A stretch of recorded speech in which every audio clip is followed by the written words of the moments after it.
Hello students, phonon institute के YouTube channel में आपका स्वागत है। आज मैं डिस्कस कर रहा हूँ मैग्नेटिज्म की प्रॉब्लम, जो कि 2 बार जेई मेंस में और 1 बार जेई एडवांस में आ चुकी है। तो मोस्ट इम्पोर्टेंट प्रॉब्लम है। तो स्टार्ट करते हैं। क्वेश्चन क्वेश्चन है a long insulated question a long insulated colour select करते हैं। ये pattern colour. A long insulated copper wire is closely wound as a spiral of n turns। ठीक है, तो क्या बोलता है कि एक कॉपर वायर है, इंसुलेटेड मीन्स जो आपस में एक दूसरे को क्या कर रही है, टच कर रही है, बिल्कुल उनके बीच में फ्री स्पेस नहीं है। The spiral has inner radius a, देखो फिगर में गिवन है, स्पायरल की इनर रेडियस ए है और आउटर रेडियस बी है। The spiral lies in the X Y plane, ठीक है, एक्स वाई प्लेन में लाई कर रहा है और एक स्टेडी करंट आई इन सब में क्या हो रही है, फ्लो हो रही है। The Z component of magnetic field at the centre of spiral. ठीक हो गया। तो इस प्रॉब्लम में हमको क्या बोलता है कि एक कॉपर की वायर है, उसको हमने टाइटली क्या कर रखा है, वाउंड कर रखा है, और जो कि टोटल एन टर्न्स को क्या कर रही है, इनक्लोज कर रही है। इनर रेडियस ए है और आउटर रेडियस बी दे रखा है। तो हमको इसके सेंटर पर मैग्नेटिक फील्ड कैलकुलेट करना है। ठीक हो गया। सेंटर पर मैग्नेटिक फील्ड कैसे कैलकुलेट करेंगे, देखो अगर हम इस फिगर को बहुत ध्यान से समझते हैं तो हम ये ऑब्जर्व कर पा रहे हैं कि ये जो रेडियस है, ये जो रेडियस है, ये जो रेडियस इज इंक्रीजेस। रेडियस क्या है इसकी, कंटिन्यूसली क्या हो रही है, इंक्रीज हो रही है। ठीक है, रेडियस क्या हो रही है, कंटिन्यूसली इंक्रीज हो रही है, बट करंट क्या है, कांस्टेंट है। अगर रेडियस कंटिन्यूसली वेरी हो रही है तो हम ये जो क्वेश्चन है इसको हम डायरेक्ट सॉल्व नहीं कर सकते। ठीक है, बिकॉज वी नो दैट, हम जानते हैं क्या, अगर हमारे पास एक सर्कुलर कॉइल है और उसमें अगर आई करंट फ्लो हो रही है और इसके सेंटर पर अगर आपको मैग्नेटिक फील्ड फाइंड आउट करना है, तो the magnetic field at the centre of coil due to I current B is, if n turns b equal to n mu naught I upon 2 r, where r is the radius of where r is the radius of coil। ये formula हम कब लगाएंगे, ठीक है, ये फॉर्मूले को हम डायरेक्टली यूज नहीं कर सकते। ये फॉर्मूला तभी एप्लीकेबल होगा जब n म्यू नॉट आई 2 और r सब कांस्टेंट होगा। ठीक है, तो in this problem the radius is continuously increases. in this problem the radius is continuously increases, so we cannot apply this formula। ठीक है, तो इस फॉर्मूले को हम अप्लाई नहीं कर सकते। क्यों, क्योंकि रेडियस क्या हो रही है, कंटिन्यूसली वेरी कर रही है। तो now question arises that how we can solve out the question.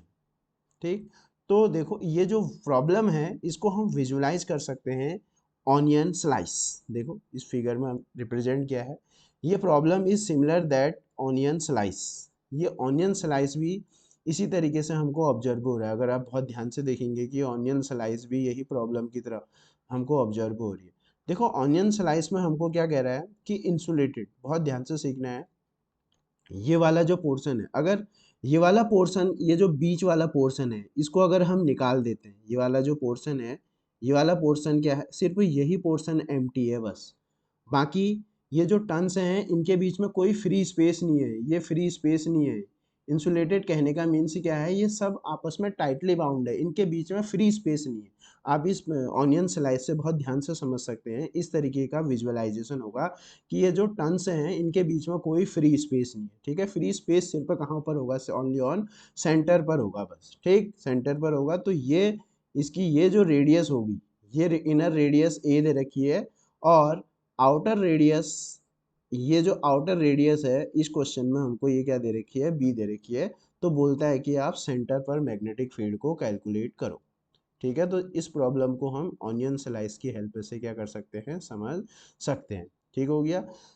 तो अब ऑनियन स्लाइस अब कैसे कैलकुलेट करेंगे, अब हम फिर से जानते हैं। देखो जो ऑनियन स्लाइस है ये क्या है, onion slice is made up of large number of disc. ये क्या है, ऑनियन स्लाइस क्या है, लार्ज नंबर ऑफ डिस्क से मिलकर बनी है। देखो ये, जब हम इन सारी डिस्कों को अगर हम कंबाइन कर देंगे, जब सारी रिंग्स रिंग्स को अगर हम क्या करेंगे, कंबाइन कर देंगे, तो हमको क्या मिल जाएगा, वही डिस्क मिल जाएगी हमको। ठीक है, तो ये जो ऑनियन स्लाइस है इस तरीके से बहुत सारे लार्ज डिस्क से मिलकर बनी है। देखो ये है ना, और इसका ये इसी तरीके से इसकी क्या है, ये इसकी थिकनेस भी है इस तरीके से। ये ऑनियन स्लाइस है। ठीक है, ये ऑनियन स्लाइस, ये इसकी कुछ क्या है, इसका थिकनेस भी है। इसी तरीके से ये जो गिवन फिगर होगा, ये जो डिस्क होगी, it is made up of क्या होगा, large number of rings, rings से मिलकर बनी होगी। ठीक हो गया। तो इस क्वेश्चन को सॉल्व करने के लिए we select one of ring, हम क्या करते हैं, इतने रिंग्स में से क्या करते हैं, हम कोई एक रिंग को हम सिलेक्ट कर लेते हैं। फर्स्ट हम फाइंड आउट करेंगे magnetic field at centre due to this ring, then हम टोटल क्या करेंगे, इंटीग्रेट कर देंगे। ठीक हो गया। तो ये हमारे पास क्या है, वर्किंग रूल है। तो सिमिलरली इस प्रॉब्लम में हम क्या करते हैं, इस प्रॉब्लम में हम क्या करते हैं, एक रिंग को सिलेक्ट कर लेते हैं। ठीक है, सबसे फर्स्ट हम क्या करेंगे, एक रिंग को हम सिलेक्ट करते हैं। सपोज दैट मैंने इस रिंग को सिलेक्ट किया। ठीक है, ये वी सिलेक्ट, क्योंकि because here R is continuously varies, so we can not find out directly B equal to mu naught N I upon 2r, direct formula नहीं लगा सकते। सपोज दैट ये हमने एक रिंग को कंसीडर किया और ये रिंग है, तो डेफिनेटली क्या होगा, इसकी कुछ थिकनेस भी होगी। ठीक है, this problem is visualizes by this type. ठीक है, कोशिश करिए मैंने इसको इस तरीके से विजुअलाइज करने की। तो हमने क्या किया है, इस पूरे में से, इस पूरे डिस्क में से हमने एक रिंग को क्या कर रखा है, हमने इसको कंसीडर कर दिया है। ठीक है, और इसकी जो थिकनेस होगी, इस थिकनेस को हम क्या नाम, ये जो इसकी थिकनेस होगी, इसको हम क्या नाम दे देते हैं, इसको हमने dx नाम दे दिया। ठीक हो गया, let the thickness of this dx ring is dx। ठीक, and the distance of this disc from centre, centre से इसकी जो डिस्टेंस होगी, इसको भी हम क्या करते हैं, कुछ नाम देते हैं। Suppose that this is x। ठीक है, ये क्या हो गया, सेंटर से x डिस्टेंस पर क्या है, एक रिंग है। ठीक, तो सबसे फर्स्ट हम क्या फाइंड आउट करेंगे, we find out the magnetic field due to this ring at O। Clear. तो यहाँ पर भी हम इसी तरीके का विजुअलाइजेशन कर सकते हैं। ये हम छोटी सी एक यहाँ पर भी एक ये डिस्क ले सकते हैं। ये इस तरीके से डिस्क लेंगे, और जो कि क्या है, कितनी डिस्टेंस पर है, x डिस्टेंस पर सिचुएटेड है। तो this is similar to this, ये दोनों एक ही है। इसका जूम, ये जूम करके इधर दिखाया गया है। ठीक है, तो सबसे first we find out the magnetic field, we find out the magnetic field due to this ring. ठीक है, ड्यू टू दिस रिंग, जो कि अब देखो, अब the magnetic field due to this ring at centre is dv, that is equal to, that is equal to mu naught dn, dn is the small, dn is the number of turns in thickness dx, dx में कितने turns आए वो dn है। तो क्या होता है, dn mu naught I upon 2 into r, 2 into r, in the place of r we put x, x is the distance of center from ring। clear। तो ये क्या है, this is small magnetic field due to ring at distance x, x distance पर magnetic field. But हमको तो क्या find out करना है, टोटल मैग्नेटिक फील्ड हमको फाइंड आउट करना है। तो देखो यहाँ क्या होगा, देखो in this case mu naught is constant, I is constant, 2 is constant, but x varies, but x remains constant for a particular case. जैसे इस केस के लिए क्या है, x भी कांस्टेंट है, but in at that case if x is remains constant, then in this time only dn is varies, dn is the number of turns coming in the thickness dx। तो now question arises that how we can find out the dn, dn को हम कैसे find out करेंगे। देखो dn को कैसे find out करेंगे, हमारे पास ये इनर और ये जो इसकी थिकनेस है, टोटल नंबर ऑफ टर्न्स कितने, total number total number of turns कितने हैं, total number of turns, total number of turns कितने हैं, वो तो कैपिटल एन है। टोटल नंबर पूरे स्पाइरल में कितने हैं, कैपिटल एन। तो अगर हम इसकी थिकनेस को फाइंड आउट कर लेते हैं, थिकनेस क्या होगा बताओ, अगर हम थिकनेस फाइंड आउट करेंगे, ये अगर हम इसकी थिकनेस को फाइंड आउट कर देते हैं, ये बी में से अगर हम ये थिकनेस अगर हम फाइंड आउट कर देते हैं, जो कि थिकनेस कितनी आएगी इसकी, थिकनेस कितना आएगा बी माइनस ए, ठीक है। तो सबसे फर्स्ट हम क्या फाइंड आउट करेंगे, थिकनेस थिकनेस थिकनेस कितनी होगी इसकी, बी माइनस ए, ठीक है। तो बी माइनस ए में कितने टर्न्स हैं, एन टर्न्स हैं, ठीक है। तो हमको क्या फाइंड आउट करना है, यूनिट यूनिट थिकनेस में कितने टर्न होंगे, एन अपॉन बी माइनस ए, यूनिट में इतने टर्न्स होंगे, यूनिटरी मेथड लगा रहे। बट मुझे कितने में चाहिए, मुझको कितने में चाहिए, मुझे इस dx में चाहिए। We find out the number of turns in dx thickness, कि dx में कितने होंगे। सपोज दैट टोटल 100 टर्न्स है, मुझे 100 टर्न से कुछ मतलब नहीं है, मुझे क्या है, इस dx में कितने टर्न्स आए उससे मुझे क्या है, उससे मुझे मीनिंग है, उससे मुझे क्या करना है, लेना है। तो first we find out now the number of turns in dx में कितना टर्न होगा, n upon b minus A into dx। Clear हो, clear. Number of turns in dx is dn। तो we find out the number of turns in thickness dx। तो हमने क्या find out कर लिया कि ये जो dx है, ये जो dx है, इस dx में इतने टर्न्स आए बस। अब तो सिर्फ कैलकुलेशन है, अब क्या है, अब सिर्फ कैलकुलेशन है।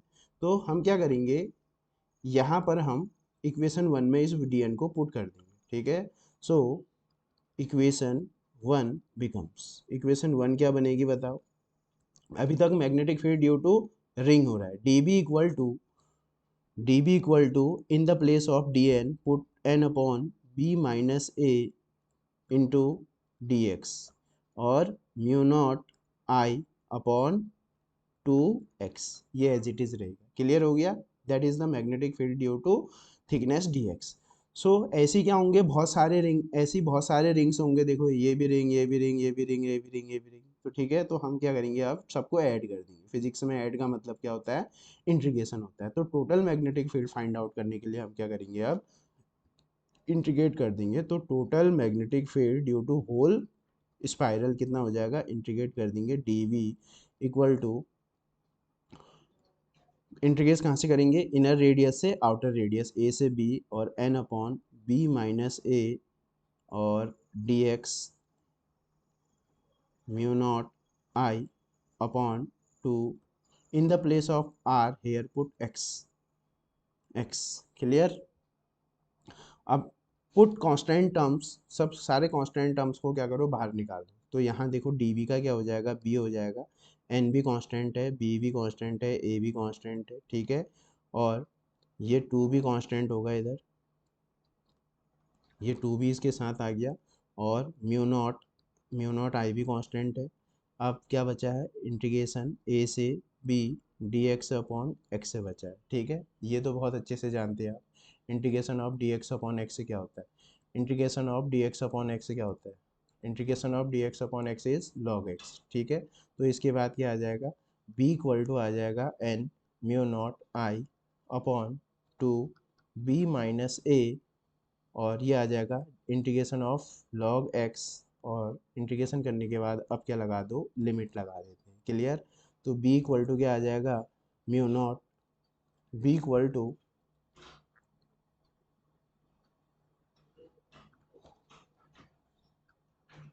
ठीक है। अब हम क्या करेंगे, लिमिट को ओपन कर देंगे। तो b equal to n mu naught I upon 2 b minus a, अब ओपन करो, log x की जगह in the place of x put upper limit minus put lower limit log b minus log a, ठीक है। अब हम क्या करेंगे, log a minus A B का फॉर्मूला लगा देंगे। तो b इक्वल टू कितना आ जाएगा, n mu naught I upon, अब तो सिर्फ कैलकुलेशन है, बस जो कॉन्सेप्ट है वो कॉन्सेप्ट समझा दिया है। अब ये क्या होता है, log a minus log b क्या होता है, log a अपॉन b होता है। तो log ये क्या हो जाएगा, b अपॉन a हो जाएगा, और यही क्या हो जाएगा, रिक्वायर्ड आंसर भी हो जाएगा, ठीक है। This is the required answer of this question, ठीक है। वो मोस्ट इंपॉर्टेंट क्वेश्चन है, log b अपॉन a, ये इसका क्या हो जाएगा, रिक्वायर्ड आंसर हो जाएगा, ठीक है। नाउ हम ऑप्शन चेक करते हैं कि कौन सा है, n mu naught I upon 2 b minus a और two B minus A B upon A, maybe option number 1 first है, करेक्ट है, N mu naught I two log B upon A, yes. ठीक है, तो ये कौन सा option clear है? तो इस क्वेश्चन का जो करेक्ट ऑप्शन होगा वो n mu naught N I upon two B minus a log log या l n b upon a is the correct answer of this question. Clear? तो इस तरीके से कैसे इस क्वेश्चन को सॉल्व करते हैं, जब मैग्नेटिक फील्ड कांस्टेंट नहीं होता है, जब मैग्नेटिक फील्ड वेरिएबल होता है, तो भी हम क्या करेंगे, जिस शेप में हमको क्वेश्चन दिया हुआ उसी का हम एक एलिमेंट्री एरिया सिलेक्ट करेंगे और उसके बाद टोटल के लिए इंटीग्रेट कर देंगे। क्लियर? Thank you.